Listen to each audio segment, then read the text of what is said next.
Hear me, O God. How wicked are the sins of men. Men say this, and you pity them, because you made man, but you did not make sin in him. Who can recall to me the sins I committed as a baby? For in your sight no man is free from sin, not even a child who has lived only one day on earth. Who can show me what my sins were? Some small baby in whom I can see all that I do not remember about myself. What sins then did I commit when I was a baby myself? Was it a sin to cry when I wanted to feed at the breast? I am too old now to feed on mother's milk, but if I were to cry for the kind of food suited to my age, others would rightly laugh me to scorn and remonstrate with me. So then too I deserved the scolding for what I did. But since I could not have understood the scolding, it would have been unreasonable and most unusual to rebuke me. We root out these faults and discard them as we grow up, and this is proof enough that they are faults. Because I've never seen a man purposely throw out the good when he clears away the bad.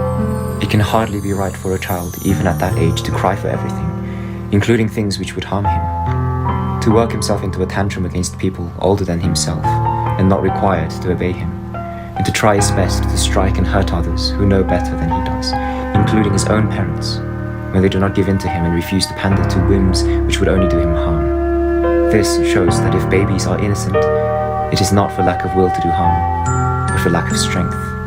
I have myself seen jealousy in a baby and know what it means. He was not old enough to talk, but whenever he saw his foster brother at the breast, he would grow pale with envy. This much is common knowledge.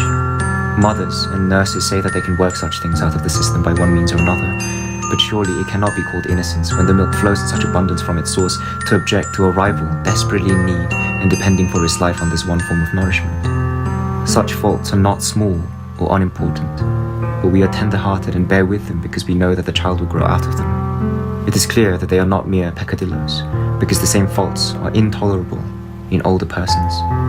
You, O Lord my God, gave me my life and my body when I was born. You gave my body its 5 senses.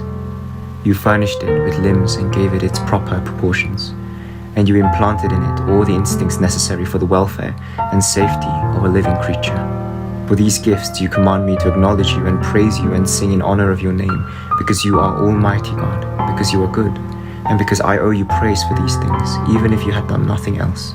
No one but you can do these things, because you are the one and only mold in which all things are cast, and the perfect form which shapes all things, and everything takes its place according to your law.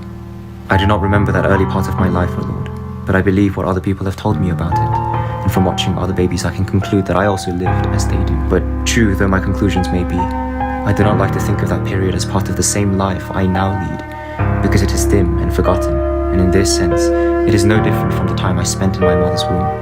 But if I was born in sin, and guilt was with me already when my mother conceived me, where, I ask you, Lord, where or when was I, your servant, ever innocent? But I will say no more about that time, for since no trace of it remains in my memory, it need no longer concern me.